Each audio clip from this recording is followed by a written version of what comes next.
Simple লিভিংয়ে আপনাদের স্বাগতম। আমি উষা। কেমন আছেন বন্ধুরা? তো বন্ধুরা, আজকে আমি বানাতে যাচ্ছি পাটিসাপটা। খোয়া ক্ষীর দিয়ে আমি পাটিসাপটা বানাবো। এখানে আমি ময়দা নিয়েছি 500 গ্রাম, সুজি নিয়েছি 200 গ্রাম, আর চালের গুঁড়ো নিয়েছি 100 গ্রাম, আর চিনিটা আপনারা আপনাদের মিষ্টি যেরকম খাবেন সেরকম। দুধ আমি এখানে 1 বাটি নিয়েছি, যেরকম লাগে আমি সেরকমভাবে ওটা নেব। আর নুন নিয়েছি এখানে 1 চামচ, আর এখানে আমি খেজুরের গুড় নিয়েছি। তো চলুন বন্ধুরা, আমি কিভাবে বানাই সেটা আপনাদের সাথে শেয়ার করি। তো চলুন মেশাতে থাকি। ময়দাটা দিয়ে দিলাম, সুজিটা দিয়ে দিলাম,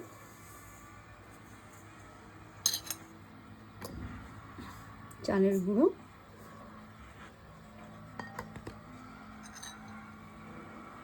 নুনটা, চিনিটাও দিয়ে দিলাম। চিনিটা আপাতত অল্প করে দিলাম, লাগলে আবার দেব। এগুলো আগে দিয়ে ভালো করে একটু মিশিয়ে নিলাম। করে মেশানোর পর আমি এবার দুধটা অল্প অল্প করে দিয়ে দেবো। একবারে দেব না, অল্প অল্প করে দেবো। ভালো করে মেশাতে থাকবো। এবার বাকি দুধটাও আমি দিয়ে দেবো। ঠিক এরকমভাবে মাখতে থাকবেন। খেজুরের গুড়টা দেবো।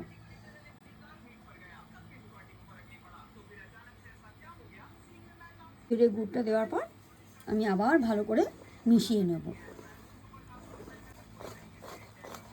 ঠিক এরকমভাবে যেভাবে করছি আমি সেভাবে ঠিক করবেন।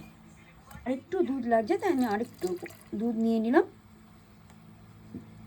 এবার মিশিয়ে নেব ভালো করে। এবার মিশিয়ে নিতে হবে। কিভাবে ব্যাটারটা করলাম, ব্যাটারটা বেশি পাতলাও হবে না, আবার বেশি ঘনও হবে না। দেখতেই পাচ্ছেন আমার ব্যাটারটা কেমন হয়েছে। ঠিক এরকম রাখবেন আপনারা। এবার আমি প্রায় আধা ঘন্টা বা 1 ঘন্টার জন্য এটা রেখে দেব। আমি অল্প অল্প করে খোয়া ক্ষীরগুলো মিক্সার বাটিতে নিলাম। এবার আমি গুঁড়ো করে নেব। দেখেন কি সুন্দর করে আমি গুঁড়ো করে ফেললাম।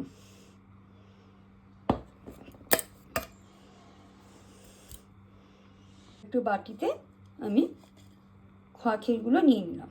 অল্প অল্প করে আমি করছি, বাকি এইটুকু আছে, এইটুকু আমি এবার করে নেব। অল্প অল্প করে করলে একটা সুবিধা কি, যে খুব সুন্দর গুঁড়ো হচ্ছে। আর সব একসাথে করলে গুঁড়ো হতে অনেক টাইমও লাগছে। তো চলুন বন্ধুরা, এইটুকানিও করে নিই। সুন্দর আমার গুঁড়ো হয়ে গেছে। একটু নারকেল কোড়ানো হয়েছে, তো এই নারকেল কোড়াটাও আমি মিক্সারে একটু পেস্ট করে নেব। সবগুলোই আমি দিয়ে দেবো।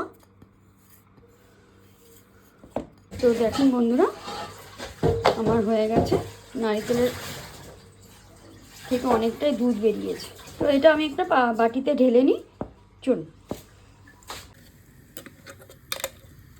এদিকে আমি একটা কড়াই বসিয়ে দিলাম। কড়াইটা একটু গরম করে নিলাম। এটা আমি ঢেলে দিচ্ছি।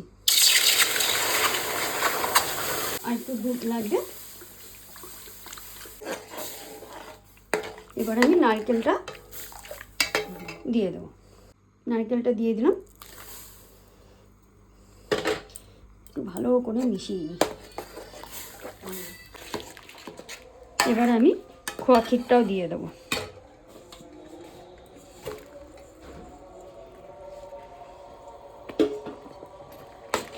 ভালো করে এবার মিশিয়ে নেব।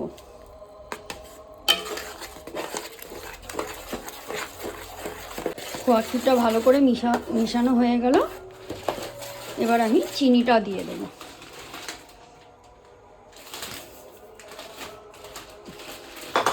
চিনিটা দিয়ে আমি আবারও ভালো করে মিশিয়ে নেব।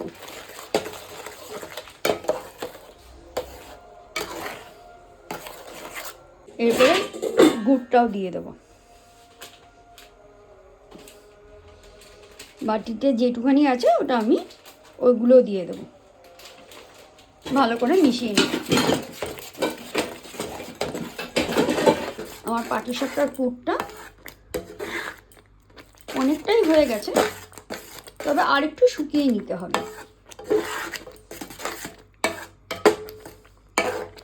তবে গ্যাসের আঁচটা বেশি বাড়াবেন না, তাহলে নিচে লেগে যাওয়ার চান্স থাকবে। চেষ্টা করবেন কম আঁচে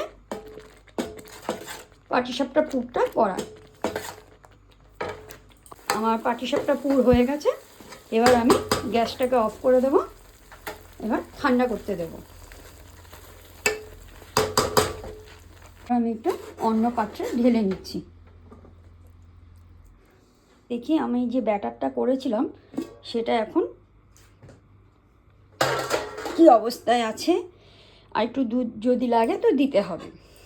তো দেখি, হ্যাঁ বন্ধুরা, আমাকে আর একটু দুধ দিতে হবে।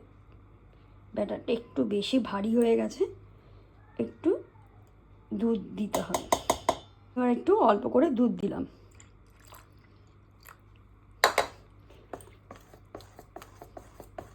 একটু ভালো করে এবার মিশিয়ে নেব।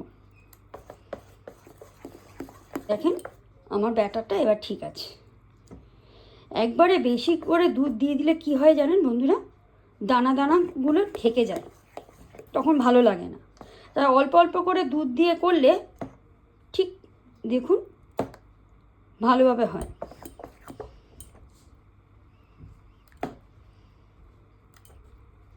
তো আমার হয়ে গেছে। একটা বেগুনের বোটা নিলাম, নিয়ে থেকে একটা প্যান বসিয়ে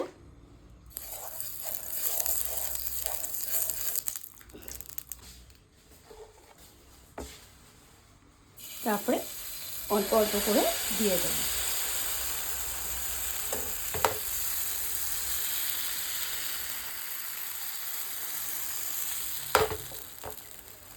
একটা ঢাকনি দিয়ে দেব, আর আঁচটা যেন একটু কম থাকে। দেখি এবার, হ্যাঁ এবার আমি পুরটা দিয়ে দেব।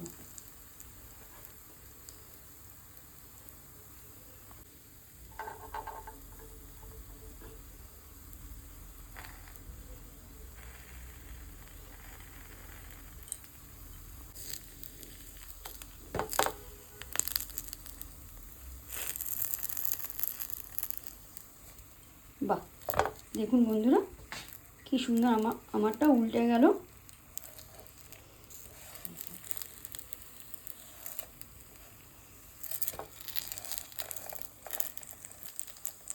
তো আমার এটা হয়ে গেছে।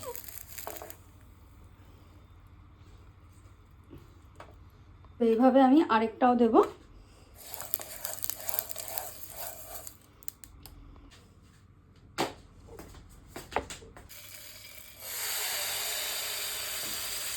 ঢেকে দেবো,